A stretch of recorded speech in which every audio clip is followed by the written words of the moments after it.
minahal ka ni Crisanto na parang tunay na anak. Madaling mo sabihin yan ngayon, Lola. Pero kitang-kita naman, iba yung trato niya sa akin, iba yung trato niya kay Amira. Dahil magkaiba kayo ng ugali magkapatid, baunin mo to para lagi mong maalala ang mga magulang na tunay na nagpalaki sa'yo. Huwag mo nabigayan, La. Baka kung saan lang yan itambak ni ate sa mansyon ng Tere. Eh di wag. Isaksak mo sa baga mo. Eh ano naman ang kasalanan ko na nagkaroon ako ng kapatid na hilaw na half-sister din ni Amira? Pakikilala ko lang ulit ang sarili ko sa'yo. Agent Rose Lirio ng Philippine Bureau of Investigation. Palaban ako. Bakit ganyan kayo kay Rose? Hindi ba kayo naglinis ng mga tenga nyo? Nung sinabi ko sa inyo na patitirahin ko siya rito, ha?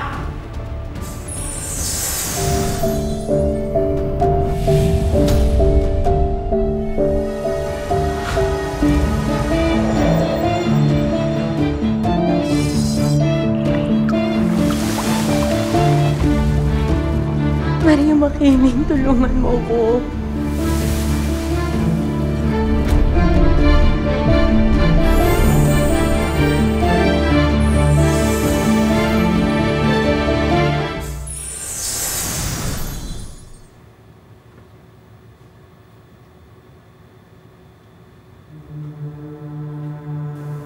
Hindi ka na dapat magulat sa desisyon ng ate mo. May dugo siyang Tera.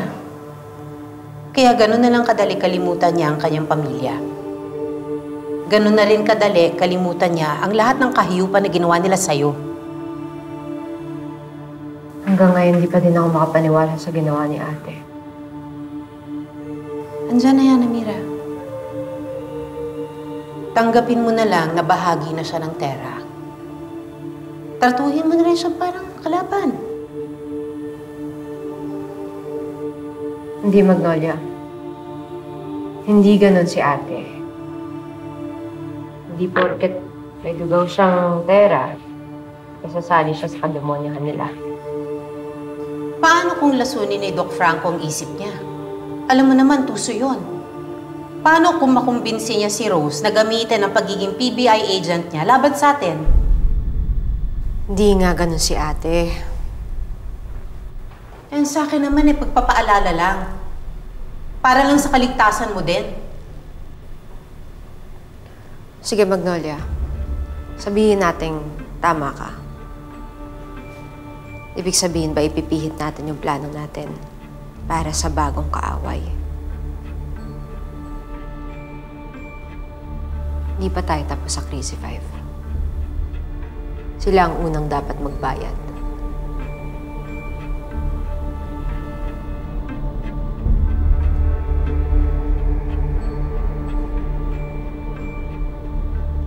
Ano to mga to? Saan galing mga ito? Hindi ba talula to ng mga mutya? Isa lang ang ibig sabihin yan. Sang-ayon si Maria Makiling sa mga desisyon mo.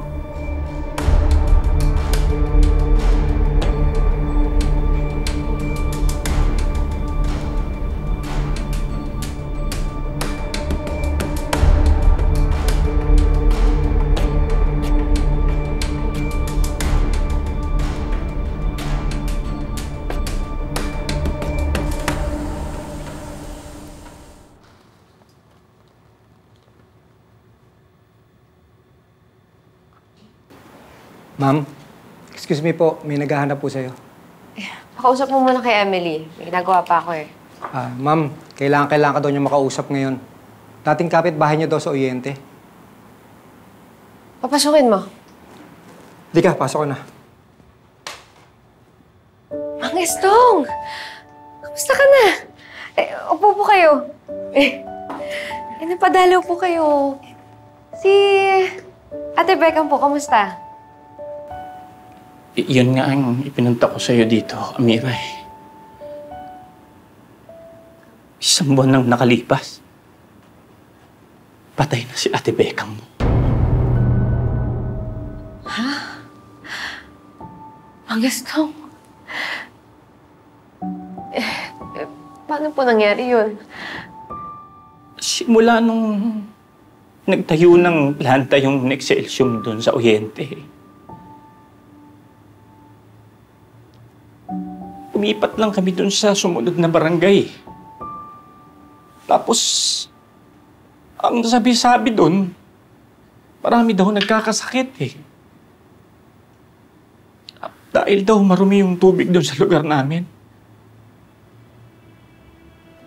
Dahil pala dun sa planta yun.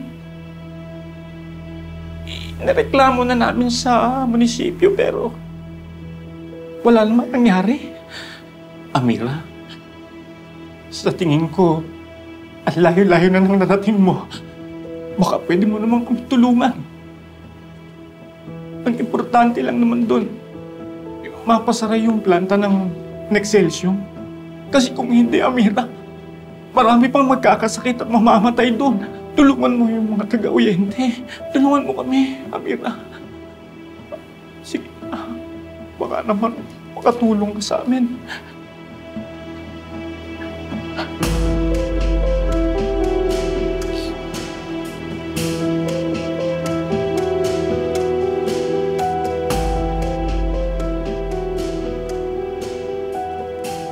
Nexcelsium na naman.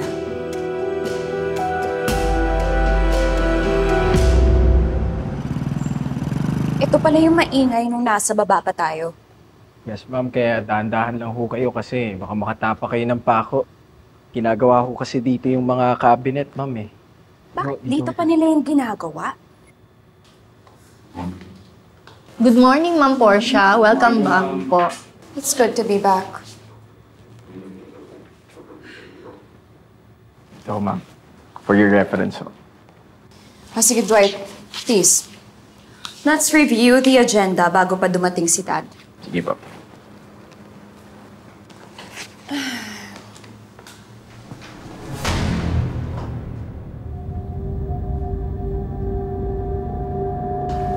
Possible closure? Ano to? Ang pagpapasara ng planta natin? Hindi ba't dapat yung agenda natin today is yung product line expansion? Ano to? Yes, ma'am. Kaya lang ho, pinadagdag po yan ni Doc Franco eh. Urgent daw po kasi. Nagrarally sila sa labas ng planta?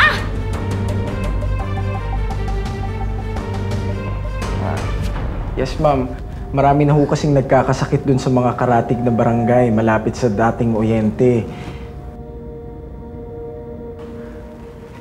Pinatest daw ho nila yung tubig.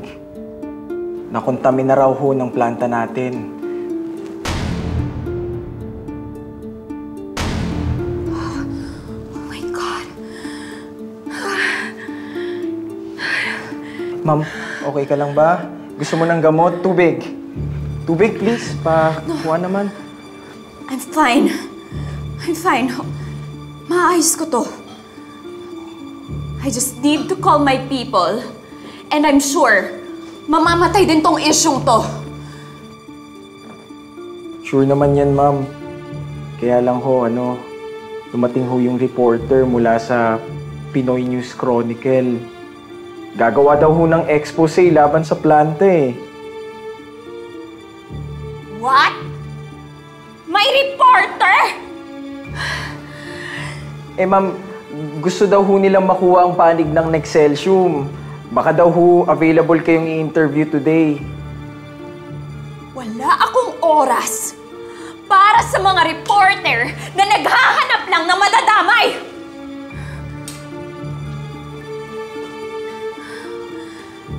Ma'am, may ebidensya na ho na ang Nexcelsium ang nakakontaminate sa tubig ng barangay. Kapag nilabas ho yung article na yan ng reporter na yun, maaari hong ipasara ng munisipyo ang planta. Magsasara lang yung planta over my dead body. I'm sure may kinalaman na naman yung amirang yan sa nangyayari ngayon. Pero hindi ako papayag na magtatagumpay yung pipitsuging taga-bundok na yun! Iyak, amira ka!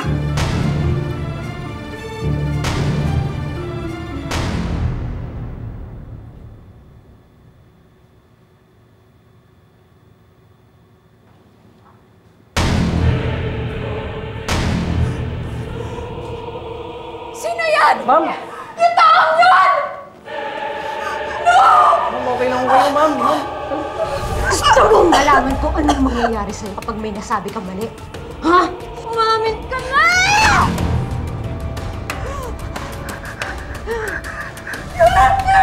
Ma'am, wala naman yun. Ma'am, ma'am, ma'am, ma'am. Ma'am, kalma po, ma'am.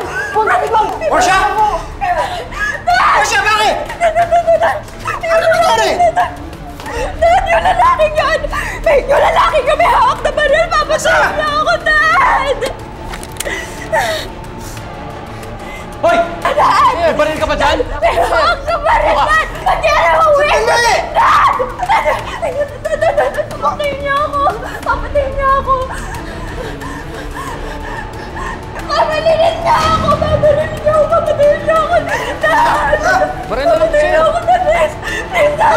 Papatayin niya na ako, Dad! Dad! Dad, please! Ilayo niyo siya sa akin! Papatayin niya na ako! Dad! Dad! Yung baril! Hawak na! Dad! Pigilan niyo siya! Pigilan niyo siya! Ayun na siya! Pamalapit na siya! Stop it! Ayoko mamatay! Please!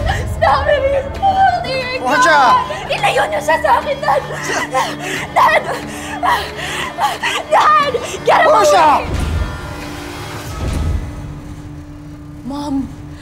Dad! I swear nakita ko. May hawak siyang baril. Babarilin niya ako eh. Nakita ko talaga hawak niya yung baril.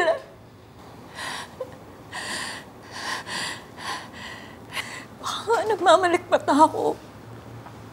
Pero I really thought that I saw him holding a gun.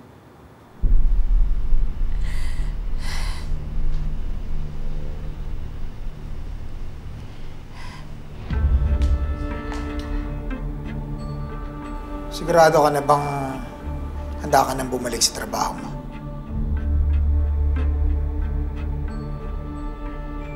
Dapat yata mag-leave ka muna eh. Hindi biro-biro yung pinagdaanan mo, anak. I'm perfectly fine. Hindi ko kailangan mag-leave. Mabigat ang problema ng planta natin. Kailangan ng mabilis na solusyon. Kaya mo? Oo, Dad. Kaya ko. I can do this. I'm sorry sa gulo, but I'll do better. Can we just please continue the meeting?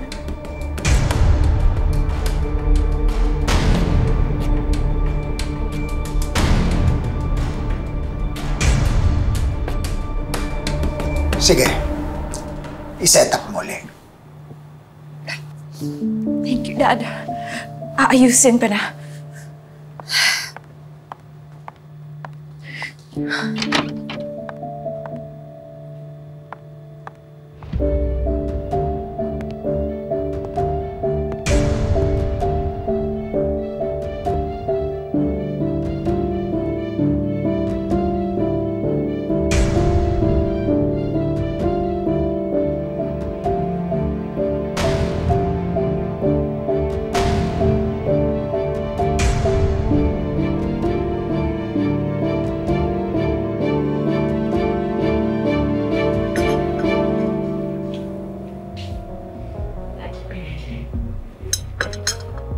Kamusta yung investigasyon mo tungkol dun sa planta ng Nexcelsior sa Oriente? Marami na akong nakausap ng mga residente doon, Amira. Marami na ring nagkakasakit dahil sa maling ways of disposal ng planta ng Nexcelsior. Kinokontami na nila yung tubig. Kawawa, lalo na yung mga bata. Kaya handang tumistigo ang mga residente. At kapag lumabas ang tungkol dito, katapusan na ng planta ng mga pera. Yan ang gusto ko marinig.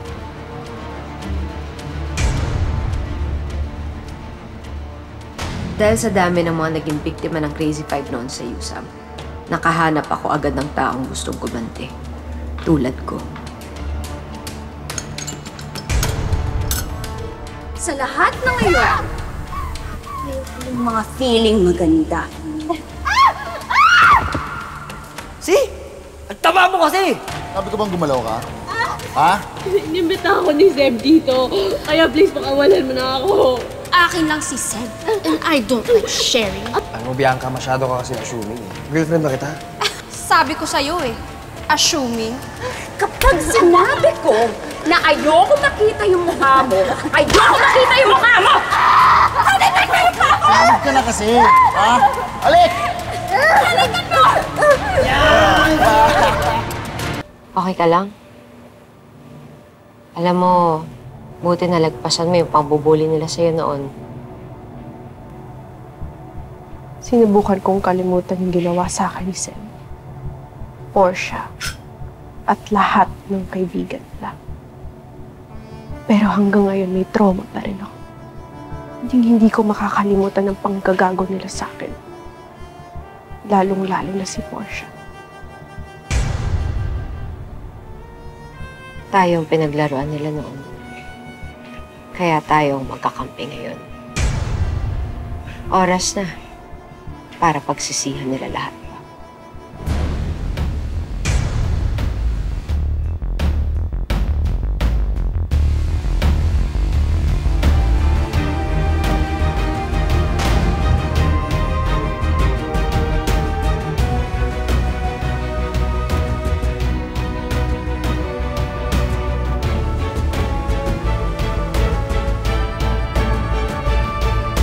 Kailan may malaking problema ang Nexcelsium, doon naman hindi maaasahan ng CEO ng kumpanya. Are you serious? Yun ang concern mo? Na hindi makapag-perform as head of the company yung anak mo? Hindi mo ba naiintindihan kung ano yung pinagdaanan niya? Muntik na siyang patayin ni Amira! Eh, siya rin naman ang iniisip ko ah. Kung hindi pa okay si Portia, edi magpa-therapy siya. Kung wala pa siya sa tamang hulog, eh baka mahila niya lang pababa yung kumpanya natin. Mapapahamak lang. Wala ka talagang kaamang-amang sa anak mo, ha? Nakalimutan mo na kung paano magpakatatay sa sarili mong anak! Alam mo, wag na tayong maglokohan dito, Natalie. Eh, hindi naman talaga si Portia iniisip mo eh. Kaya ka nagkakaganyan ngayon dahil kay Rose, hindi ba? Exactly! Dahil lahat na lang ginawa ni Portia at ni Zeb para sa'yo. Para sa'yo! Dahil gusto nilang maabot ang standards mo. Pero anong ginawa mo? Ha? Anong ginawa mo? Basta-basta mo na lang papapasukin sa buhay natin yung anak mo sa labas? Eh, sinabi ko naman sa'yo, di ba? Kung bakit nakatira sa atin si Rose. Ano ngayon ang inangawa-ngawa mo? Dahil sa tingin ko, gumagawa ka lang ng dahilan para patirihin si Rose sa bahay natin. Dahil naaalala mo si Leila sa kanya. Leila na naman! Right? Aminin mo. Dahil hindi ka ready magpakasal, kaya nakipag-break ka sa kanya, right? Pero nung ako nabuntis, humarap ka sa altar nang walang kaabog-abog. Eh, gusto mo naman yun, di ba? Palibasa, alam mo marami kaming pera. Malaki ang mamanahin ko. Makakatulong kami sa ambisyon mo!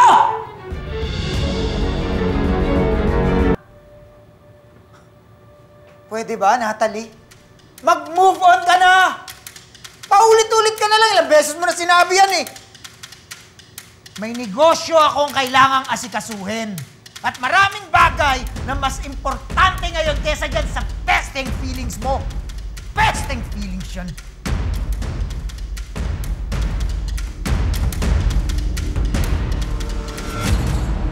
Portia, sana sinabi mong pupuntahan mo yung reporter. Di sana sinamahan kita.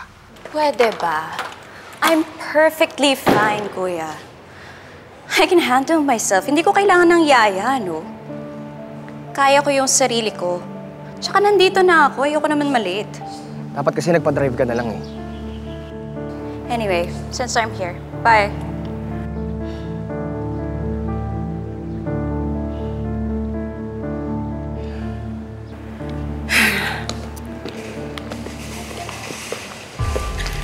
Ay, sad talaga.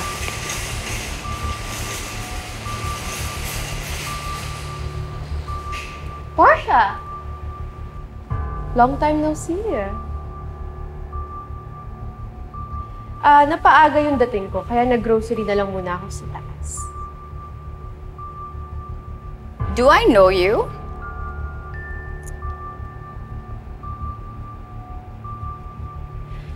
Ako si Bianca Malyari. Ako yung reporter na kamitin mo. Ay, hindi mo ba talaga ako matandaan? Sa bagay, sa sobrang dami mong binuli nung college, mahihirapan ka talagang maalala kung sino ka. Dito, mayo ka. Maxine, may tissue ka ba dyan? Oo. Yeah, give me some tissues. Thank you. Oh, you're so messy. Ang galing natin mga days mo pa mo, ha? Let's remove all those dirt from your face.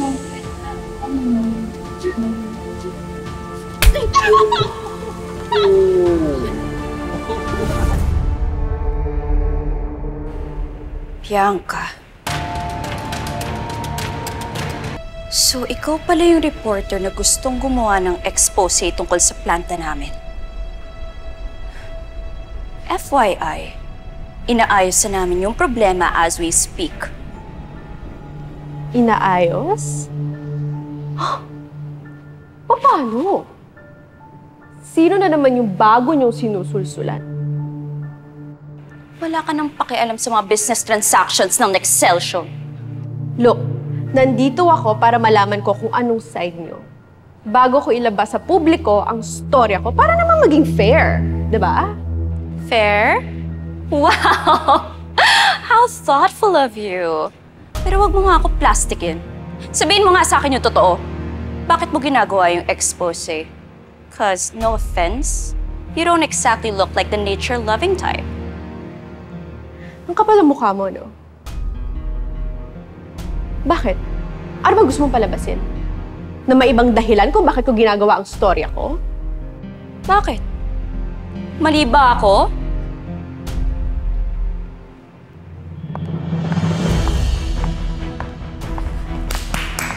Ang galing! Tamang hinala ka na naman, Portia. Gustuhan mo yung Yusam reunion natin?